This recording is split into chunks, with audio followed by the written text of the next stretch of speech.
സജ്ജനങ്ങൾക്ക് പ്രത്യേകപ്രണാമം. കൃഷ്ണമന്ദിരിക്കുന്ന ഭാഗവത പഠന ക്ലാസ് ഇന്ന് ശ്രീമദ് ഭാഗവതം ചതുർത്ഥസ്കന്ധത്തിലെ 2ാമത്തെ അധ്യായം ആരംഭിക്കുകയാണ്. കഴിഞ്ഞ ക്ലാസ്സിൽ 1ാമത്തെ അധ്യായം പറഞ്ഞു നിർത്തി. ഇന്ന് 2ാമത്തെ അധ്യായം ചതുർത്ഥസ്കന്ധം 2ാം അധ്യായം ഇന്ന് ആരംഭിക്കുന്നു. നമ്മുടെ ക്ലാസ് നയിക്കുന്നത് ആചാര്യൻ ഡോക്ടർ കെ വിശ്വനാഥൻ സാറാണ്. സാറിനെ സ്നേഹാദരപൂർവ്വം സ്വാഗതം ചെയ്തു. നമസ്തേ സാർ.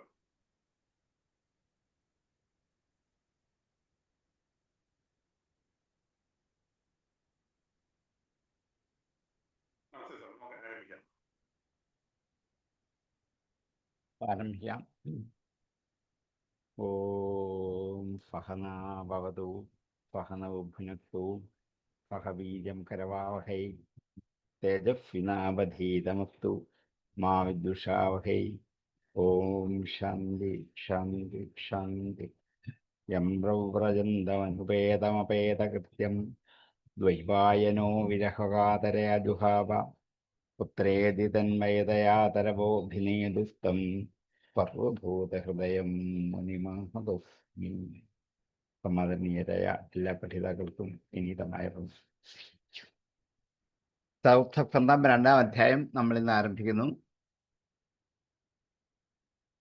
വിദുര ഉവാചാം ഭവേശീലവതം ശ്രേഷ്ഠേ ദക്ഷോ ദുഹൃതൃവത്സലാം വിദ്വേഷമകരോത്കസ്മാത് അനാദിത്യാത്മജാം സതീം. കഴിഞ്ഞ അധ്യായത്തിന് ഒടുവിൽ പറഞ്ഞു വെച്ചത് പരമശിവന്റെയും ഭവസ്യ പത്നിയായ സതിക്ക് പരമശിവന് യോഗ്യനായ പുത്രൻ ഉണ്ടായില്ല. അതിൻ്റെ കാരണം പറഞ്ഞു വന്നപ്പോഴാണ് യോഗാഗ്നിയിൽ സ്വന്തം ദേഹത്തെ സതിദേവി ഉപേക്ഷിച്ചു, അതുകൊണ്ട് പുത്രൻ ഉണ്ടാകാതെ പോയി എന്നിങ്ങനെ ആ ചരിത്രം പറഞ്ഞു വന്നപ്പോൾ ഈ കഥ വന്നു. അപ്പം വിതുരൻ ചോദിക്കുകയാണ്, ഭവയെ ശിവനിൽ, ഭവൻ ശിവൻ, ഭവയെ ശിവനിൽ ശീലവതാം ശ്രേഷ്ഠയെ, ശീലമുള്ളവരിൽ വെച്ച് ശ്രേഷ്ഠനായ ശിവനിൽ കൗശല്യാദികളായ ധാരാളം ഗുണഗണങ്ങളുള്ളവനാണ് പരമശിവൻ. അങ്ങനെയുള്ള ശീലവതാം ശ്രേഷ്ഠനായ ഭവേ പരമശിവനിൽ ദക്ഷോ ദുഹിതൃവത്സല, മകളോട് വാത്സല്യമുള്ളവനായ ദക്ഷൻ വിദ്വേഷം അകരോത്, വിദ്വേഷത്തെ ചെയ്തു. കസ്മാത് എന്തുകൊണ്ട്, അനാദിത്യ ആത്മജാം സതി, ആത്മജയായ സതിയെ അനാദിത്യ ആദരിക്കാത്തത് കണ്ട്, ഔരസപുത്രിയായ സതിയെ ആദരിക്കാതെ കണ്ട് എന്ത് കാരണത്താലാണ് വിദ്വേഷത്തെ ഉണ്ടാക്കിയത്? ഇവിടെ ദക്ഷന് പരമേശ്വരനുമായി വിദ്വേഷമുണ്ടായി, അത് കാരണമാണ് സതി ദേഹത്യാഗം ചെയ്തെന്നൊക്കെ പറഞ്ഞു വെച്ചപ്പോഴാണ് ചോദിച്ചത്, കൗശല്യാദികളുള്ള സമസ്ത സദ്ഗുണസമ്പന്നനായ ഏറ്റവും ഉത്കൃഷ്ടനായ ആ പരമശിവനിൽ ദക്ഷനോ പുത്രി ഏറ്റവും വാത്സല്യമുള്ളവനുമാണ് ദക്ഷൻ. അങ്ങനെ എനിക്ക് ഔരസപുത്രിയായ സതീദേവിയെ ആദരിക്കാതെ ശിവനോട് വിരോധമുണ്ടാവാൻ എന്താണ് കാരണം? ഭവേ ശീലവതാം ശ്രേഷ്ഠേ ദക്ഷോ ദുഹിതൃവത്സലാം വിദ്വേഷമകരോത്കസ്മാത് അനാദിത്യാത്മജാം സതീം. ശീലവതാം ശ്രേഷ്ഠേ ഭവേ ദുഹിതൃവത്സല ദക്ഷ ആത്മജാം സതീം അനാദിത്യാം കസ്മാത് വിദ്വേഷം അകരോ. ഭവേ ശീലവതാം ശ്രേഷ്ഠേ ദക്ഷോ ദുഹിതൃവത്സലാം വിദ്വേഷമകരോത്കസ്മാത് അനാദിത്യാത്മജാം സതീം. ഭവേ ശീലവതാം ശ്രേഷ്ഠേ ദക്ഷോ ദുഹിതൃവത്സലാം വിദ്വേഷമകരോത്കസ്മാത് അനാദിത്യാത്മജാം സതീം. കസ്തം ചരാചരഗുരും നിർവൈരം ശാന്തവിഗ്രഹം ആത്മാരാമം കഥം ദ്വേഷ്ടി ജഗതോ ദൈവതം മഹത്. കഹതം ചരാചരഗുരും നിർവൈരം ശാന്തവിഗ്രഹം. എല്ലാ ചരാചരങ്ങളിലും വെച്ച് ഗുരുവായ ആദരിക്കേണ്ടവനായ നിർവൈരം ആരിലും വിരോധമില്ലാത്തവനും ശാന്തവിഗ്രഹ ശാന്തസ്വരൂപമായ ശരീരത്തോടു കൂടിയവനുമായ ആത്മാരാമം ആത്മാവിൽ രമിക്കുന്നവനും ആയ ജഗതോ ദൈവതം ജഗത്തിൻ്റെ മഹത്തായ ദൈവവുമായിരിക്കുന്ന തം ആ ദേവനെ കഹ കഹ എന്ന് വെച്ചാൽ ആര് എന്നല്ല, ഇവിടെ ദക്ഷ പ്രജാപതി എന്നർത്ഥം. കഥം ദ്വേഷ്ടി എങ്ങനെ വിദ്വേഷിച്ചു. ദക്ഷ പ്രജാപതി എന്ത് കാരണത്താലാണ് ചരാചരഗുരുവും നിർവൈരനും ശാന്തവിഗ്രഹനും ആത്മാരാമനും ജഗത്തിൻ്റെ മഹത്തായ ദൈവവുമായ പരമശിവനെ ദ്വേഷിക്കാൻ എന്താണ് കാരണം എന്നാണ് ചോദ്യം. ശിവൻ ശാന്തസ്വരൂപനായി സ്വരൂപത്തെ ധരിച്ചിരിക്കുന്ന ദേവനായതുകൊണ്ട് ആരിലും വൈര്യം ശിവനില്ല. വിഷയങ്ങൾക്ക് അതീതനാണ്. വിഷയസുഖങ്ങളൊന്നും ശിവനെ ബാധിക്കത്തുമില്ല, അതിനുള്ള ആഗ്രഹവുമില്ല. അതുകൊണ്ട് കലഹത്തിന് കാരണമില്ല. എന്നുമാത്രമല്ല, എല്ലാ ചരാചരങ്ങളിലും വെച്ച് ആരാധിക്കപ്പെടുന്ന പരമഗുരുവാണ് ശ്രീ ശിവൻ. അതുകൊണ്ട് ലോകത്തിന് മഹത്തായ ദൈവവുമായിരിക്കെ കഹ ദക്ഷ പ്രജാപതി തം അവനെ കഥം ദ്വേഷ്ടി എങ്ങനെ വിദ്വേഷിക്കുന്നു. കസ്തം ചരാചരഗുരും നിർവൈരം ശാന്തവിഗ്രഹം ആത്മാരാമം കഥം ദ്വേഷ്ടി ജഗതോ ദൈവതം മഹത്. ചരാചരഗുരും നിർവൈരം ശാന്തവിഗ്രഹം ആത്മാരാമം ജഗതഃ മഹത്ത് ദൈവതം തം കഹ കഥം ദ്വേഷ്ടി. കസ്തം ചരാചരഗുരും നിർവൈരം ശാന്തവിഗ്രഹം ആത്മാരാമം കഥം ദ്വേഷ്ടി ജഗതോ ദൈവതം മഹത്. കസ്തം ചരാചരഗുരും നിർവൈരം ശാന്തവിഗ്രഹം ആത്മാരാമം കഥം ദ്വേഷ്ടി ജഗതോ ദൈവതം മഹത്. ഏതദാഖ്യാഹി മേ ബ്രഹ്മൻ യാമാദുശുശുരഫ്യുതാം വിദ്വേഷസ്തു യത പ്രാണാം തത്യജേ തുസ്ത്യജൻ സതീം. ഏതത് ആഖ്യാഹി മേ ബ്രഹ്മൻ, അല്ലയോ സർവജ്ഞനായ ബ്രഹ്മസ്വരൂപനായ ഋഷേ, ഏതത് മേ ആഖ്യാഹി ഇത് എന്നോട് പറയൂ. ഏതത് ഇത്, ആഖ്യാഹി പറയൂ, മേ എന്നോട്. ജാമാതുഹു ശുശ്രൂഷിച്ച മരുമകനും അമ്മായിയച്ഛനും തമ്മിൽ, ജാമാതാവ് മരുമകൻ, ശുശ്രൻ അമ്മായിയച്ഛൻ. ഒന്ന് പുത്രിയുടെ ഭർത്താവാണ്, ജാമാതാവാണ്. ഭാര്യയുടെ പിതാവായ ഈ ലക്ഷണം തമ്മിൽ വിദ്വേഷം, മത്സരം. തു ആകട്ടെ, യതഃ യാതൊരു കാരണത്താലാണ്, ഫതീദേവി ദുസ്ത്യജാൻ ത്യജിപ്പൻ പ്രയാസമുള്ള പ്രാണങ്ങളെ തത്യജേ ത്യജിച്ചു. പ്രാണാൻ തത്യജെ, അവിടെ സൈലന്റ് ആയിട്ട് ലോപിച്ചു പോവുകയുള്ളൂ പദം പിരിയുമ്പോൾ.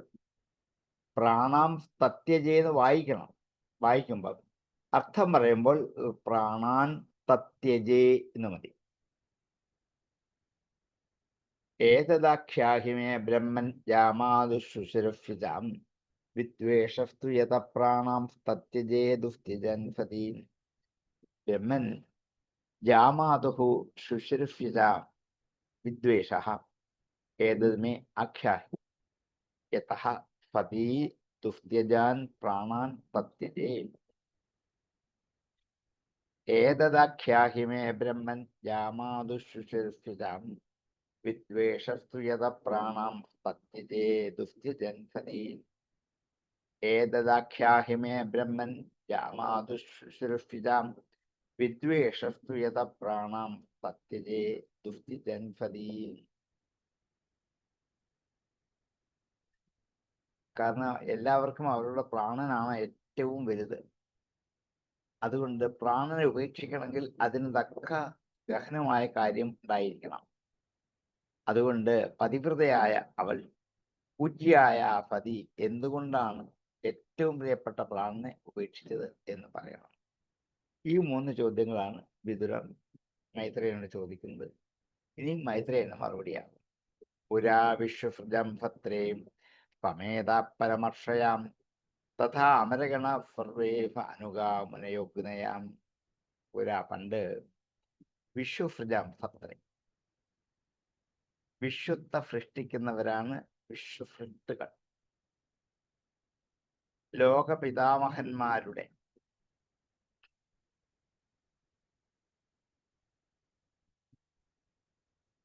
പത്രേ പത്രത്തിൽ സമേതാഹ ഒന്നിച്ചു കൂടിച്ചേർന്ന പരമർഷയ ഏറ്റവും ഉത്കൃഷ്ടന്മാരായ പരമന്മാരായ ഋഷേഹ ഋഷിമാർ പരമർഷയ തഥാ അമരഗണാഹ അങ്ങനെ ദേവഗണങ്ങൾ സർവേ എല്ലാവരും ഭാനുഗാഹ മുനയോ അഗ്നയ എല്ലാവരും അനുഗന്മാരായ മുനിമാരും അഗ്നികളും ഒന്നിച്ചു ചേർന്നു വന്നു. പണ്ട് ലോകപിതാമഹന്മാരുടെ ഒരു സത്രത്തിൽ വെച്ച് എല്ലാ ഋഷിമാരും അതേപോലെ ദേവസമൂഹങ്ങളും അനുഗാമികളായ മുനികളും അഗ്നികളും എല്ലാവരും അവിടെ ഒന്നിച്ചു ചേർന്നു. വിദ്വേഷത്തിന് കാരണം പറയാൻ ഭാവിക്കുന്ന മൈത്രേയൻ ആദ്യമായി ഒരു പ്രസ്താവനാ രൂപത്തിൽ പറയുകയാണ്. കാരണം കർമ്മം നടത്തുന്ന ആചാര്യന്മാരൊക്കെ ആ ഋത്തുക്കളൊക്കെ അവരവരുടെ ഗുണപ്രാധാന്യത്തെ വിചാരിക്കാതെ ഞാനാണ് നടത്തുന്നത്, എനിക്ക് ഇത്ര മന്ത്രം അറിയാം, ഞാൻ ഇത്ര യോഗ്യതയുള്ളവനാണ്, ഞാൻ ഇന്നടത്തെയാണ്, ഇന്ന കുലമഹിമയുള്ളവനാണ്, ഇന്ന വിദ്യകളൊക്കെ പഠിച്ചവനാണ് എന്ന് ഞാൻ എന്നുള്ള ഒരു ഉത്സാഹവും അതിൽ മാത്രമുള്ള ശ്രദ്ധയും വഹിച്ചുകൊണ്ട് എല്ലാവരും വിശേഷഭാഗം കൂടാതെ ഒരു ഭാഗം എനിക്ക് ഇതിൻ്റെ ഫലം കിട്ടണം എന്ന് ആഗ്രഹിക്കാതെ എനിക്കിത്ര അറിവുള്ളവരാണ്, ഞാനിത് എല്ലാവരെയും പറഞ്ഞു കൊടുക്കും, ഇതിൻ്റെ ഫലം എല്ലാവരും അനുഭവിക്കണം എന്ന് ആഗ്രഹിച്ചുകൊണ്ട് ചെയ്യുന്ന ഒരു കർമ്മത്തിൻ്റെ പേരാണ് പത്രം. ഇതാണ് ഫത്രേ എന്ന വാക്ക് ഭാഗവതം ഉപയോഗിച്ച കൊണ്ടാണ്. ഇപ്പൊ നമ്മൾ ധാരാളം ഉപയോഗിക്കുന്ന വാക്കാണ് ഭാഗവത ഫത്രം എന്ന്. ഇത് ഫത്രത്തിൽ അനേകം ഋഷിമാർ വേണം, ലോകസൃഷ്ടികൾ വേണം, ആ ദേവന്മാർ വേണം, അവരുടെ അനുയായികൾ വേണം, അഗ്നികൾ വേണം. ഇങ്ങനെ എല്ലാവരും ഇതിൽ പങ്കെടുക്കുന്നവരൊക്കെ എനിക്കിതിനുള്ള യോഗ്യതയുണ്ട്, കഴിവുണ്ട് എന്ന് ഉറപ്പുള്ളവരാണ്. അതുകൊണ്ട് അവരെ ഇതിൻ്റെ ഫലം എനിക്ക് വേണം എന്ന് ആഗ്രഹിക്കാത്തവരാണ്. ഇങ്ങനെ ഫലകാംക്ഷയില്ലാതെ നല്ല അറിവോടുകൂടി ചെയ്യുന്ന യജ്ഞം, യാഗം, അതിൻ്റെ പേരാണ് ഇവിടെ ഫത്രം എന്ന വാക്ക് ഉപയോഗിച്ചത്. ഭാഗവതമാണ് ഫത്രം എന്നുള്ള വാക്ക് തന്നെ നമ്മെ പരിചയപ്പെടുത്തുന്നത്. പണ്ട് ലോകത്തിൻ്റെ അഭിവൃദ്ധിക്ക് വേണ്ടിയിട്ട് മരീചി മുതലായ പ്രജാപതിമാർ അവരെല്ലാവരും കൂടി ഒന്നിച്ചു ചേർന്ന് നടത്തിയ ഒരു ഫത്രം. വസിഷ്ഠനുണ്ട്, നാരദനുണ്ട്, ഇങ്ങനെ പ്രസിദ്ധരായ ഋഷിമാരുണ്ട്. അവരും മറ്റു മുനിമാരും കൂടെ ഒന്നിച്ചേർന്ന് ധാരാളം ദേവന്മാരോടുകൂടി, ഇന്ദ്രാദികളോടുകൂടി, അഗ്നികളോടുകൂടി എല്ലാവരും ഒന്നിച്ചു ചേർന്ന് ഒരു യജ്ഞം നടത്തിയിരുന്നു എന്ന് കഥ പറഞ്ഞു തുടങ്ങുന്നതാണ്.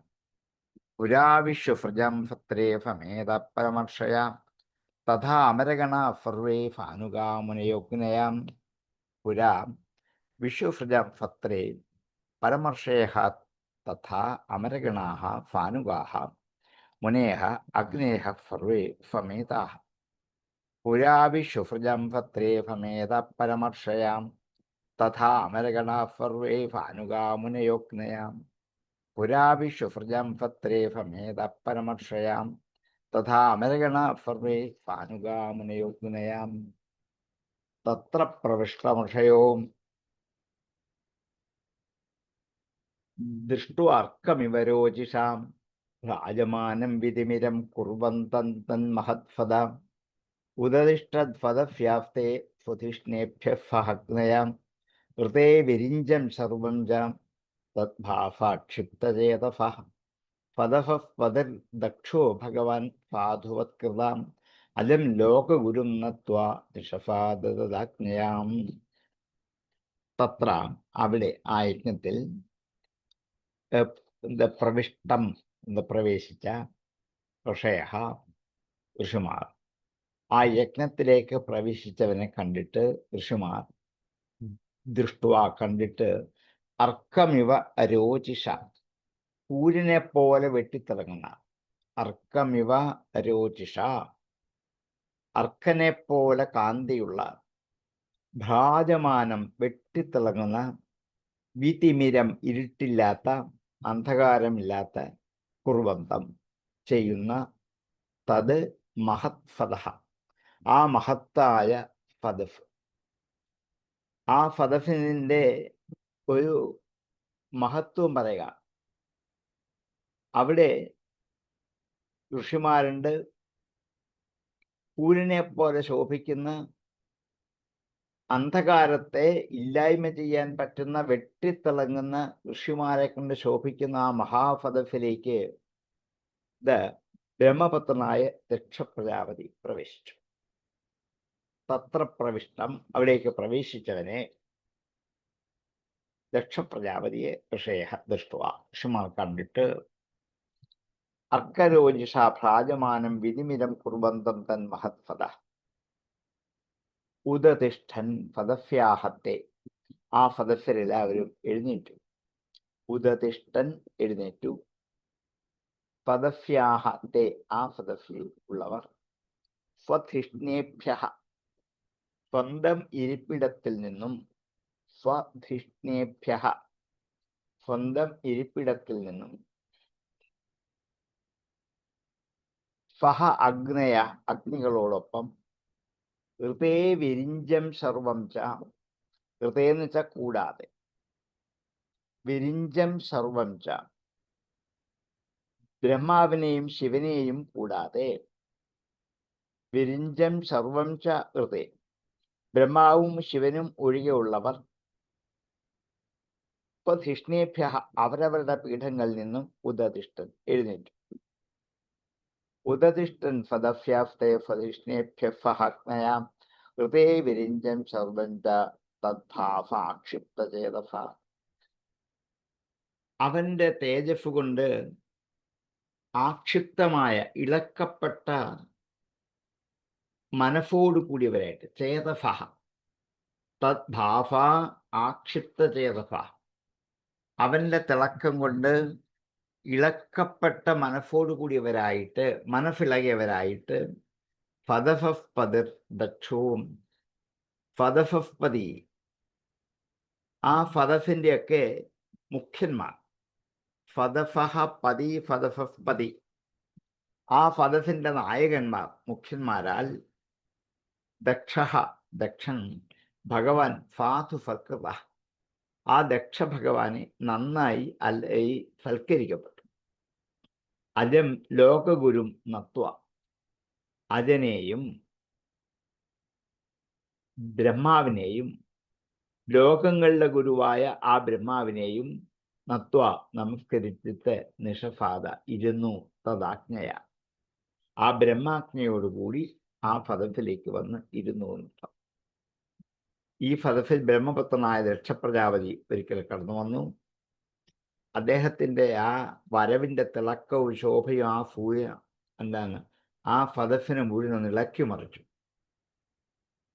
ആ ഫതഫിലുള്ളവരിൽ ബ്രഹ്മാവും ശിവനെ ഒഴികെ ഉള്ളവരൊക്കെ ദക്ഷന്റെ കാന്തിയിൽ ചലിക്കപ്പെട്ട മനസ്സോടുകൂടിയവരായി. എല്ലാവരും അവരുടെ സ്ഥാനങ്ങളിൽ നിന്നും എഴുന്നേറ്റു. ഐശ്വര്യനിധിയായ ദക്ഷനാകട്ടെ ആ ഫതഫിലുള്ളവരാൽ വേണ്ടതുപോലെ സൽക്കരിക്കപ്പെട്ടപ്പോൾ തന്നെ ലോകനാഥനായ ബ്രഹ്മാവിനെ നമസ്കരിച്ചു. ബ്രഹ്മാവിൻ്റെ ആജ്ഞ അനുസരിച്ച് ഉചിതമായ ഒരു പീഠത്തിൽ ഇരുന്നു. തത്ര പ്രവിഷ്ടമർഷയോ ദൃഷ്ട്വാർക്കമിവ രോചിഷാം ഭ്രാജമാനം വിതിമിരം കുർവന്തം തന്മഹത്ഫദാം ഉദതിഷ്ഠൻ ഫതഫ്യാസ്തേ ഫതിഷ്ണേഭ്യ ഫഹഗ്നയ ഹൃദയ വിരിഞ്ചം സർവം ച തദ്ഭാസാക്ഷിപ്തചേതസാം പദഫഃ പദിഭിർദക്ഷോ ഭഗവാൻ സാധു സത്കൃതാം അജം ലോകഗുരും നത്വാ നിഷഫാദ തദാജ്ഞയാം.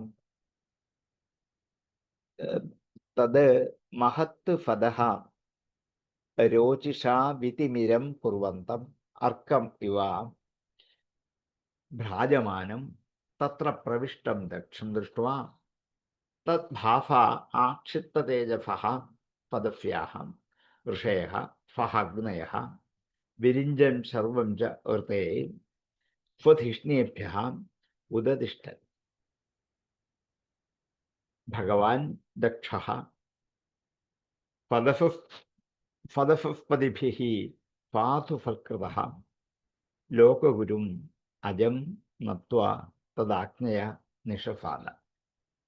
തത്ര പ്രവിഷ്ടമർഷയോ ദൃഷ്ട്വാർക്കമിവ രോജിഷാം ഭ്രാജമാനം വിധിമിരം കുർവന്തം തന്മഹദ്ഫദം ഉദതിഷ്ഠൻ ഫദഫ്യാസ്തേ സ്വധിഷ്ണേഭ്യഃ സഹാജ്ഞയാം ഋതേ വിരിഞ്ചൻ സർവം ച തദ്ഭാസാക്ഷിപ്തചേതസഃ.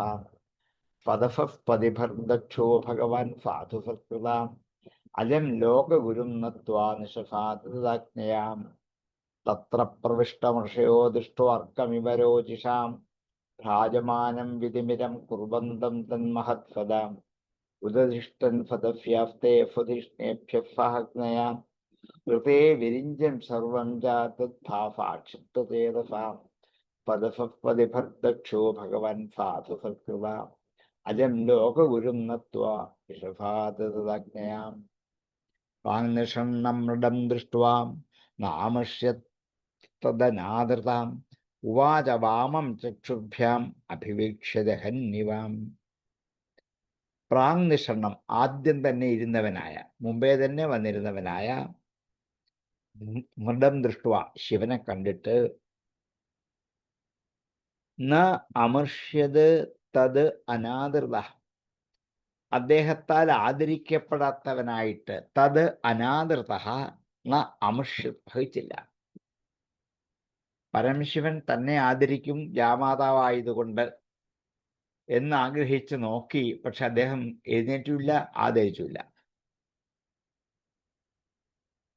ന അമർഷ്യത് തത് അനാദൃത നാമർഷ്യത് തദനാദൃത. ഉവാച പറഞ്ഞു വാമം ചക്ഷുർഭ്യാം അഭിവീക്ഷ്യ ദഹന്നിവ.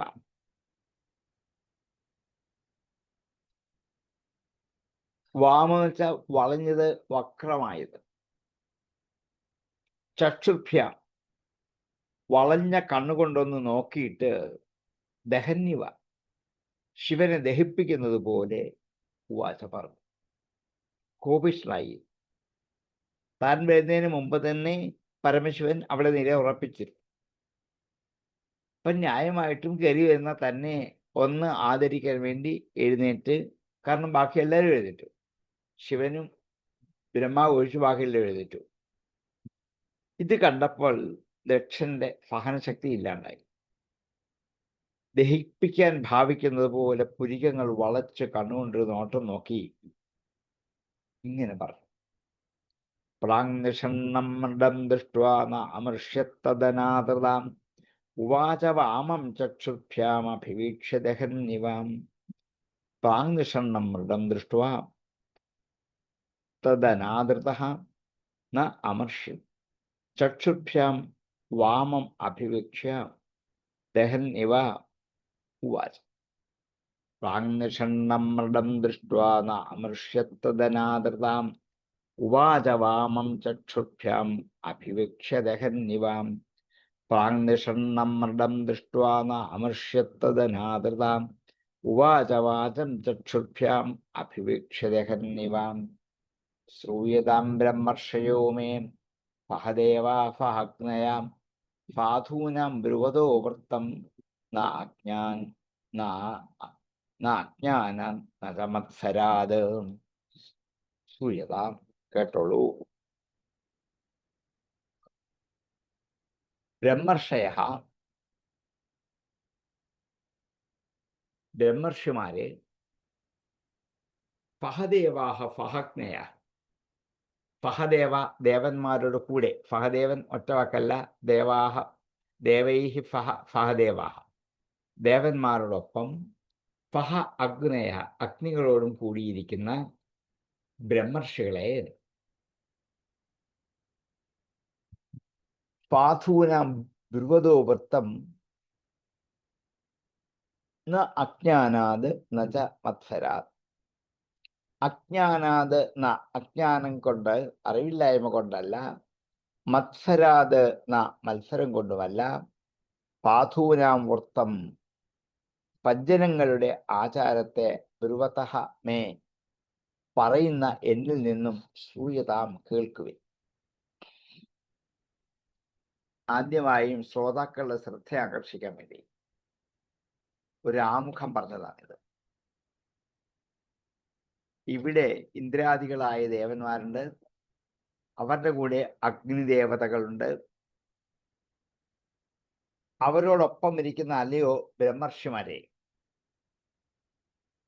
നിങ്ങളോട് സജ്ജന സദാചാരത്തെക്കുറിച്ച് ഞാൻ പറയേണ്ട ആവശ്യമില്ല, നിങ്ങൾക്കറിയാം.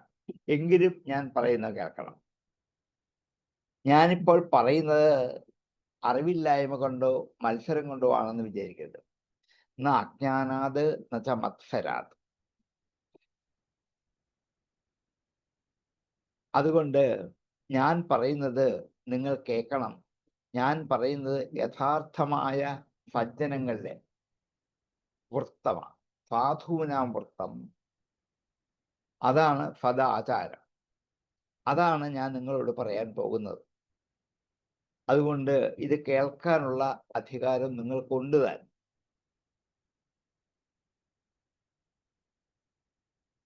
ശ്രൂയതാം, നിങ്ങൾ കേട്ടോളൂ, നിങ്ങൾക്ക് കേൾക്കാനുള്ള യോഗ്യതയുണ്ട്. അതുകൊണ്ട് ബ്രഹ്മർഷിമാർക്ക് പ്രാധാന്യം കൊടുത്തിരിക്കുന്നതാണ് ഈ സഭ. ദേവന്മാർ ഭോഗലോലുപന്മാരാണ്, അഗ്നിദേവതമാർ കർമാഭിമാനികളാണ്.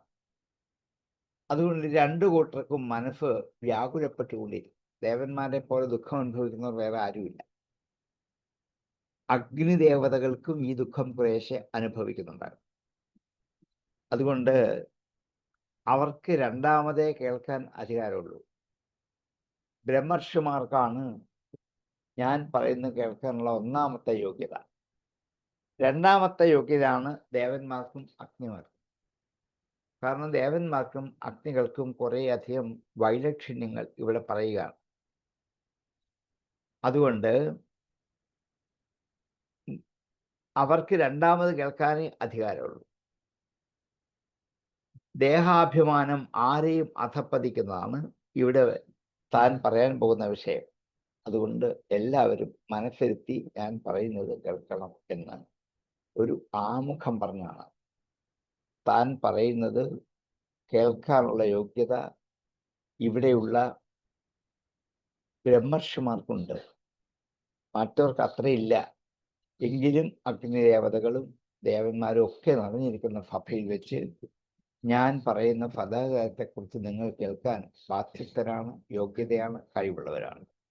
സൂയതാം ബ്രഹ്മർഷയോ മേ സഹദേവാ സഹഗ്നയാം സാധൂനാം ബ്രുവതോ വൃത്തം ന ജ്ഞാനം നമത്സരാത്. സഹദേവാഹ സഹഗ്നയഃ ബ്രഹ്മർഷയഃ അജ്ഞാനാത് ന മത്സരാത് നച സാധൂനാം വൃത്തം ബ്രുവതഃ മേ ശ്രൂയതാം. ശ്രൂയതാം ബ്രഹ്മർഷയോ മേ സഹദേവാ സഹഗ്നയാം സാധൂനാം ബ്രുവതോ വൃത്തം ന ജ്ഞാനം ന ച മത്സരാത്. ശ്രൂയതാം ബ്രഹ്മർഷയോ മേ സഹദേവാ സഹഗ്നയാം സാധൂനാം ബ്രുവതോ വൃത്തം ന ജ്ഞാനം ന ച മത്സരാത്. ശ്രൂയതാം ബ്രഹ്മർഷയോ മേ സഹദേവാ സഹഗ്നയാം സാധൂനാം ബ്രുവതോ വൃത്തം ന ജ്ഞാനം ന ച മത്സരാത്.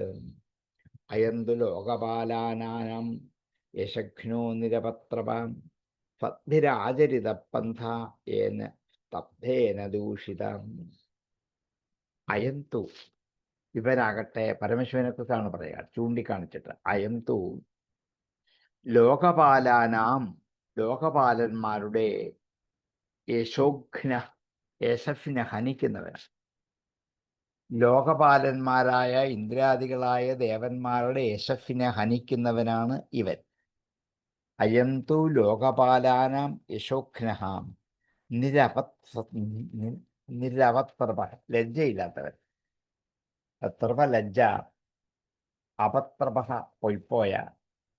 പൊയ്പോയ ലജ്ജയോട് കൂടിയവനാണ് ഇവൻ. ലജ്ജയില്ലാത്തവനാണ്, നിരപത്രപനാണ്.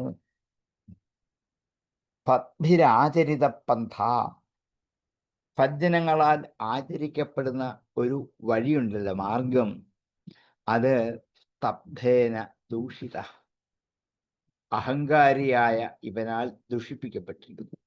ഇവൻ സ്തബ്ധനാണ്. സ്തബ്ധൻ വെച്ചാൽ ഗർവുള്ളവൻ, അഹങ്കാരി. ആ അഹങ്കാരിയായ ഇവൻ സജ്ജനങ്ങൾ ആചരിക്കുന്ന മാർഗത്തെ എന്ത് ചെയ്തു? ദുഷിപ്പിച്ചിരിക്കുന്നു. എന്താണ് സജ്ജനങ്ങൾ ആചരിക്കുന്നത്? ഒരു സഭയിലേക്ക് ആര് കടന്നു വന്നാലും സഭയിലുള്ളവരൊക്കെ എഴുന്നേൽക്കുക എന്നുള്ള സാമാന്യ മര്യാദയാണ്. അത് കാണിച്ചില്ല. എന്തുകൊണ്ടാണ്? ദേഹാഭിമാനം കൊണ്ട്. ഓ, ഞാൻ ഇന്നടത്തെ ഇന്നാരാണ്, ഞാൻ ഈ ദക്ഷന്റെ മരുമകനാണ് എന്നൊക്കെ ഒരു ഭാവം കൊണ്ട്, അഹങ്കാരത്തെ സൂചിപ്പിക്കുന്ന ആ അജ്ഞാനം കൊണ്ടോ മത്സരം കൊണ്ടോ അല്ല ഞാനിത് പറയാൻ പോകുന്നത് എന്ന് പറയുമ്പോൾ തന്നെ സ്പഷ്ടമായി എന്തുകൊണ്ടാണ്. അറിവില്ലായ്മ കൊണ്ടും അഹങ്കാരം കൊണ്ടുമാണ് ദക്ഷൻ പറയാൻ പുറപ്പെട്ടത് എന്ന് കേൾവിക്കാരായ ബ്രഹ്മർഷിമാർക്ക് മനസ്സിലായി. പക്ഷേ ശിവന്റെ മഹാത്മ്യം അറിയാനുള്ള യോഗ്യത തനിക്കില്ല എന്ന് പ്രകാശിപ്പിച്ചുകൊണ്ടാണ് ശിവനെ ദുഷിപ്പിക്കുന്നത്. ഇതുമുതലുള്ള ഓരോ ശ്ലോകത്തിനും ഈ രണ്ട് അർത്ഥങ്ങൾ നമുക്ക് കൊടുക്കാം. ഒന്ന് ശിവനെ നിന്ദിക്കുന്നു, മറ്റൊന്ന് ശിവനെ ആദരിക്കുന്നു. രണ്ടുമുണ്ട്, സ്തുതിയുണ്ട്, നിന്ദയുണ്ട്. ആദ്യം ലോകപാലന്മാരുടെ യശസ്സിനെ ഇല്ലാതാക്കുന്നവൻ ലജ്ജയില്ലാത്തവനാണ്. സജ്ജനങ്ങളുടെ ആചാരങ്ങൾ അറിഞ്ഞുകൊള്ളാത്തവനാണ്, അഹങ്കാരിയാണ്, അതുകൊണ്ട് ദുഷിപ്പിച്ചിരിക്കുന്നു എന്ന് ശിവനെ നിന്ദിക്കലാണ്. പക്ഷെ ഇവിടെ ഈ ശിവന്റെ മഹാത്മ്യം അറിയാനുള്ള യോഗ്യത തനിക്കില്ല എന്ന് പ്രകാശിപ്പിച്ചുകൊണ്ട് ശിവനെ ദുഷിപ്പിക്കുകയാണ്. എങ്കിലും ശിവന്റെ ശക്തി അംശമായിരിക്കുന്ന വാഗ്ദേവതയാകട്ടെ ദക്ഷൻ അറിയാതെ ശിവമഹാത്മ്യത്തെ പ്രകാശിപ്പിച്ചിരുന്നു. ദക്ഷൻ അറിയാതെ ഈ വാക്കിന്റെ ശക്തി ശിവന്റെ മഹാത്മ്യത്തെ പ്രകാശിപ്പിച്ചു. അയന്തു, ഇവനാകട്ടെ, ഈ പരമശിവനാകട്ടെ, ലോകപാലാനാം യശോഘ്ന, ലോകപാലന്മാരുടെ കീർത്തിയെ ഹനിക്കുന്നവൻ, നിസ്സാരമാക്കി മാറ്റുന്നവനാണ്. ലോകപാലന്മാരെക്കാൾ കൂടുതൽ മഹത്വമുള്ളവനാണ്.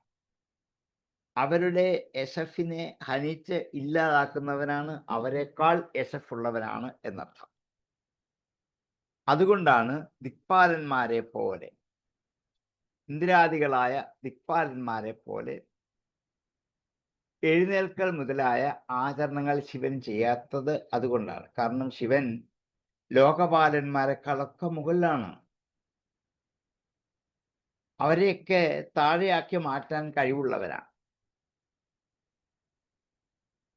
പിന്നെ പറഞ്ഞതാണ്, ഒരു സദസ്സിലുള്ള മാന്യന്മാർ സദാചാരത്തെ അതിക്രമിക്കുന്നത് ലജ്ജാകരമാണ് എന്ന് പറഞ്ഞു. ഇദ്ദേഹം നിരപത്രപനാണ്. കാരണം ഇവന് ലജ്ജാദികളായ വികാരമുണ്ടെങ്കിൽ ദേവനായിട്ട് മാറും. ദേവന്റെയും അപ്പുറത്തുള്ള ബ്രഹ്മസ്വരൂപമാണ് പരമശിവൻ.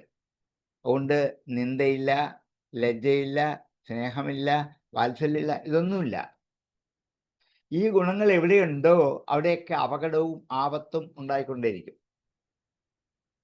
അപ്പം ഇവന് ലജ്ജയില്ല എന്ന് ഇദ്ദേഹം പറഞ്ഞത്, ദക്ഷൻ പറഞ്ഞത് പരമശിവനെ എന്താണ് നിന്ദിക്കാൻ പര്യാപ്തമാണ്. പക്ഷേ ഒരിക്കലും ലജ്ജാദികളായ വികാരങ്ങൾ കടന്നുകൂടാത്തവനാണ് ഇവൻ എന്നുള്ളത് പരമശിവന്റെ ഒരു മഹത്വമായി, സ്തുതിയായി പറയണം. അതുകൊണ്ടാണ് നിരപത്രപ എന്നുള്ള വാക്കിന് രണ്ട് വിധത്തിലേക്കുള്ള അർത്ഥത്തിലേക്ക് പോകും. അതുകൊണ്ട് ഇവൻ സാധാരണ ലോകം ആചരിക്കുന്നതായ വിധി നിഷേധങ്ങളെ നടപ്പാക്കുന്നവനല്ല. എഴുന്നേക്കണം, ഇരിക്കണം, ഇങ്ങനെയുള്ള സാധാരണ ഈ ഒരു സദസ്സിൽ ഒരാളുടെ എഴുന്നേക്കണം, ആദരിക്കണം, ഇതൊക്കെ സാധാരണക്കാർക്ക് വേണ്ടി ഉണ്ടാക്കി വെച്ചിരിക്കുന്ന നിയമമാണ്. ദേവന്മാർക്ക് വരെ ആവാം, അതിൻ്റെ അപ്പുറത്തുള്ളവർക്ക് ഇത് ആവശ്യമില്ല.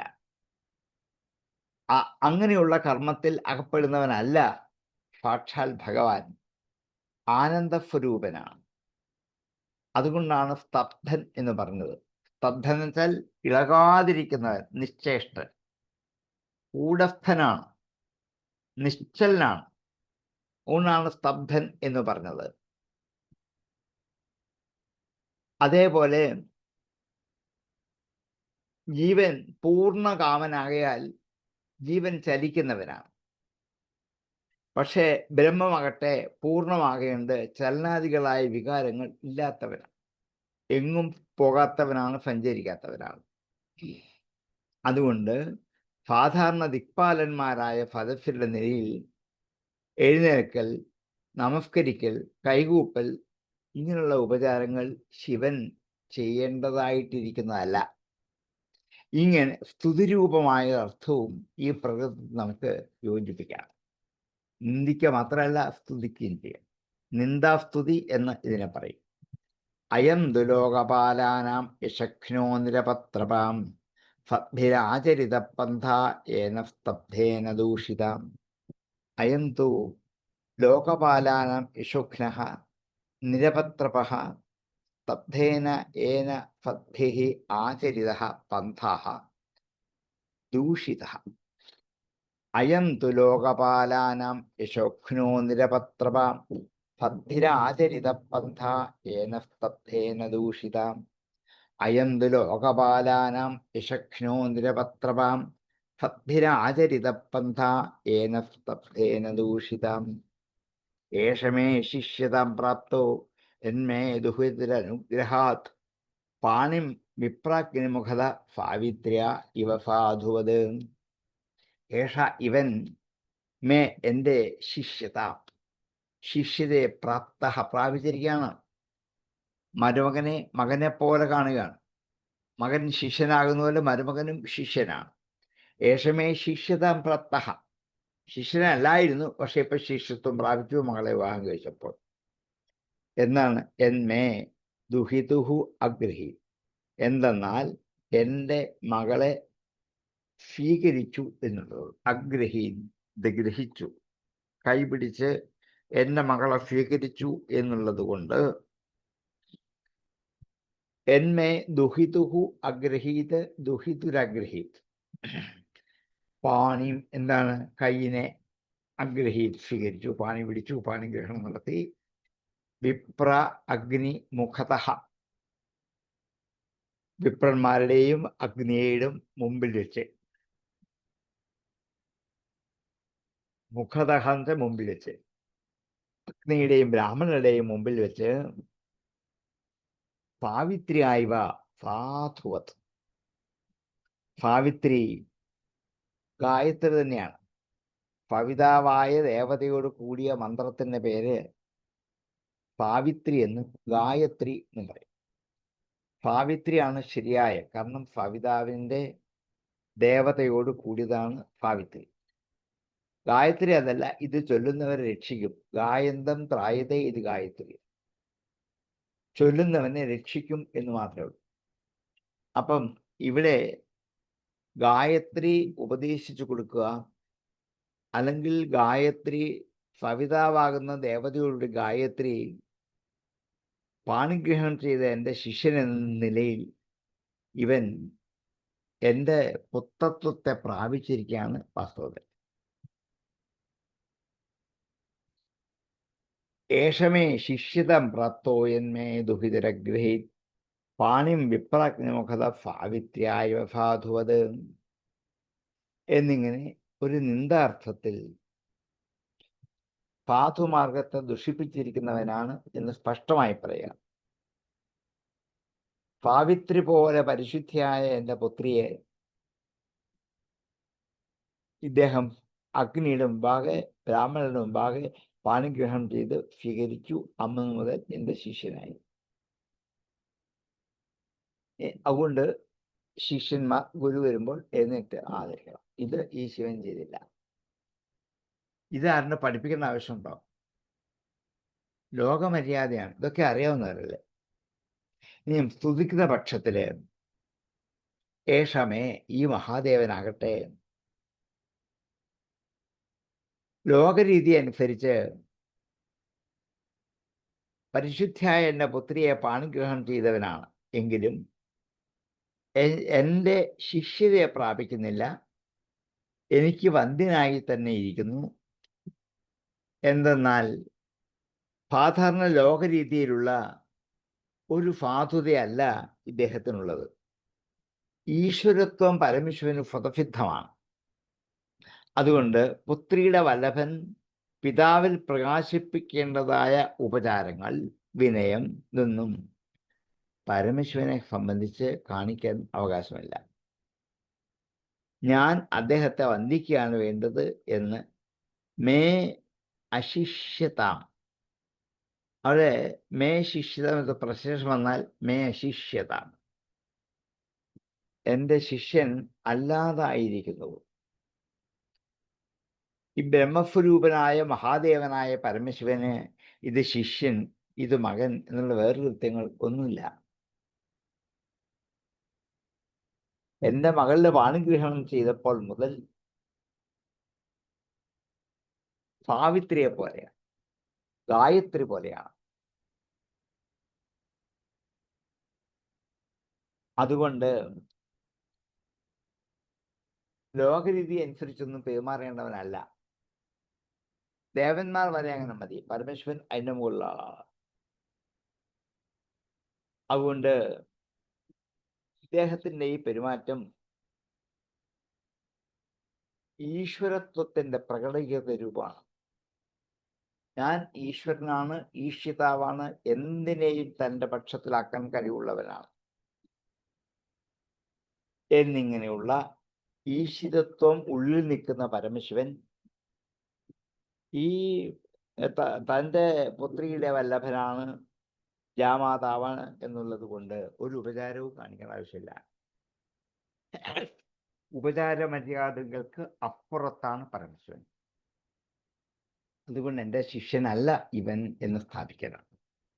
ഏഷമേ ശിഷ്യതാം പ്രാപ്തോയന്മേ ദുഹിതഗ്രഹീ പാണിം വിപ്രാഗ്നിമുഖത സാവിത്യായ സാധുവത് ഏഷ മേ ശിഷ്യതാം പ്രാപ്തഃ യത് സാവിത്യാഃ ഇവ മേ ദുഹിതുഃ പാണിം വിപ്രാഗ്നിമുഖതഃ സാധുവത് അഗ്രഹീത്.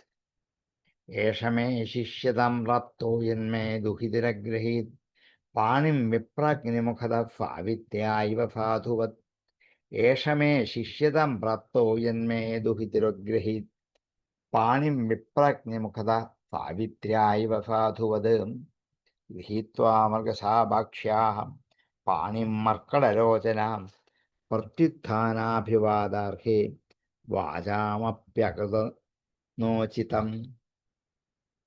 ഗൃഹീത്വാ സ്വീകരിച്ചിട്ട്, മൃഗശാഭാക്ഷ്യാഃ മാൻകുട്ടിയെപ്പോലെയുള്ള, മൃഗം മാൻ, ശാപം കുട്ടി, അക്ഷി കണ്ണ്, മൃഗശാഭാക്ഷി, മൃഗശാപം മാൻകുട്ടി, മാൻകുട്ടിയെപ്പോലെയുള്ള കണ്ണുകളുള്ള ഇവളുടെ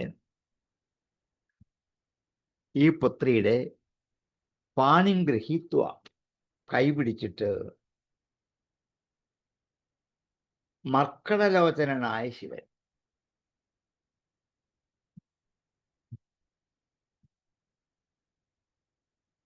സാധുമാർഗത്തെ പ്രകാശിപ്പിക്കാൻ കഴിയാത്തവനാണ്. മർക്കടന്മാരുടെ പെരുമാറ്റം അങ്ങനെയാണ്. അതേപോലെയുള്ള കണ്ണ്, നോട്ടം, നോട്ടത്തോടു കൂടിയവനാണ് ഇവൻ. മർക്കടലോചനായ ഈ പരമശിവൻ പേടമാൻകുട്ടിയെ പോലെയുള്ള എൻ്റെ മകളെ പാണിഗ്രഹണം ചെയ്തിട്ട് പ്രത്യുത്ഥാന അഭിവാദ അർഹേ, എഴുന്നേൽക്കാനും അഭിവാദനം ചെയ്യുവാനും അർഹനായ എന്നിൽ വാചാപി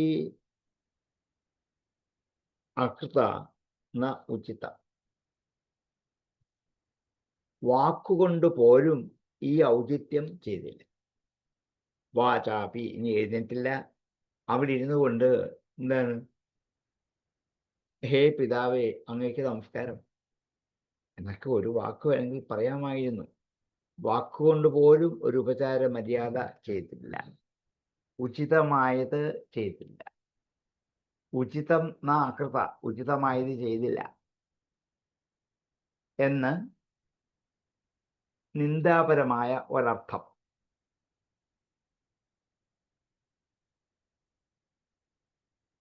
ഒരു കണ്ണ് കൂടിയവനായ ഈ പരമശിവൻ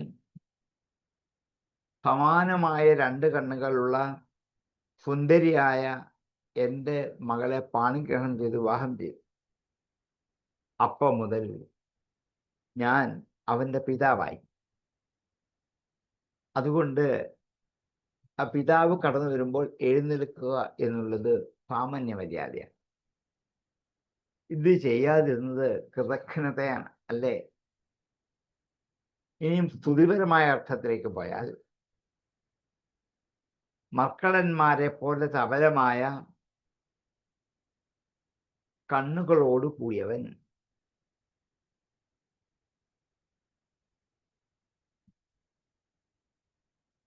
കാരണം ഇന്ദ്രിയങ്ങളെ ജയിക്കാൻ കഴിയാത്തവർ അവരെ ഈ സംസാര വിഷയത്തിൽ കിടന്ന് കറങ്ങുന്നു. അവരെ ഉദ്ധരിക്കണമെന്നുള്ള കാരുണ്യത്തോടു കൂടിയ ഭഗവാൻ എൻ്റെ ദോഷത്തെ തീർത്ത് പുത്രിയുടെ വല്ലഭൻ എന്നുള്ള നിലയിൽ എൻ്റെ സംബന്ധിയായി എന്നെ അനുഗ്രഹിപ്പിക്കാനുള്ള അഭിമാനത്തോടുകൂടി പ്രത്യക്ഷമായി ഈ ലോകരീതി അനുസരിച്ച് പ്രത്യുത്ഥാനാദികളായ ഉപചാരങ്ങൾ ചെയ്യാതിരുന്നത് അതുകൊണ്ടാണ്.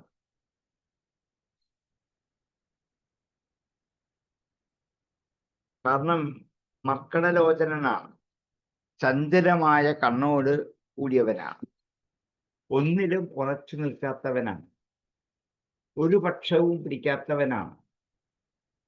അങ്ങനെയുള്ള പരമശിവൻ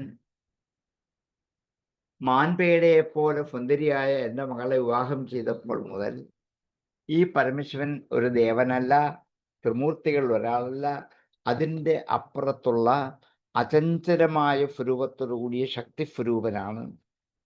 അങ്ങനെയെങ്കിൽ അങ്ങനെയുള്ള ഒരു ആളുടെ മുമ്പിൽ വെച്ച് വാസ്തവത്തിൽ ഞാൻ ആദരിക്കപ്പെടേണ്ടവനല്ല, അദ്ദേഹം എന്നെയാണ് വാസ്തവത്തിൽ ആദരിക്കേണ്ടതെന്നുള്ള ഭാവം എൻ്റെ അഹന്ത കൊണ്ടാണ്. ഞാനാണ് അദ്ദേഹത്തെ ആദരിക്കേണ്ടത് എന്ന് സ്തുതിപരമായ ഒരർത്ഥം കൊണ്ട് ഇതിനകത്ത് ഒളിപ്പിച്ചു. ഗൃഹീത്വ മൃഗശാഭാക്ഷ്യ പാണിം മർക്കടലോചനാം പ്രത്യുത്ഥാനാഭിവാദാർഹേ വാചാപ്യകൃതോചിതം. മർക്കടലോചനഃ മൃഗശാഭാക്ഷ്യാः പാണിം ഗൃഹീത്വ പ്രത്യുത്ഥാനാഭിവാദാർഹേ വാചാപി ഉചിതം ന അകൃതം. ഗൃഹീത്വാ മൃഗശാഭാക്ഷ്യ പാണിം മർക്കടലോചനാം പ്രത്യുത്ഥാനാഭിവാദാർഹേ വാചാപ്യകൃതോചിതം. ഗൃഹീത്വാ മൃഗശാഭാക്ഷ്യ പാണിം മർക്കടലോചനാം പ്രത്യുത്ഥാനാഭിവാദാർഹേ വാചാപ്യകൃതോചിതം. ഗൃഹീത്വാ മൃഗശാഭാക്ഷ്യ പാണിം മർക്കടലോചനാം പ്രത്യുത്ഥാനാഭിവാദാർഹേ വാചാപ്യകൃതോചിതം. ഇനി എന്താണ്, ദക്ഷന്റെ സദസ്യരോടുള്ള വാക്കുകൾ 3-4 ശ്ലോകം കൂടിയുണ്ട്. ഇവിടെ തീരുള്ളൂ, നമുക്കിന്ന് സമയമായതുകൊണ്ട് ഇവിടെ ഉപസംഹരിപ്പിക്കാം. ഉപസംഹരിച്ചതിന് ശേഷം അത്യാവശ്യം സംശയമുള്ളവർക്ക് ചോദിക്കാം. ഓം പൂർണ്ണമദ പൂർണ്ണമിദം പൂർണ്ണാത് പൂർണ്ണമുദച്യതേ പൂർണ്ണസ്യ പൂർണ്ണമാദായ പൂർണ്ണമേവാവശിഷ്യതേ. ഓം ശാന്തി ശാന്തി ശാന്തി.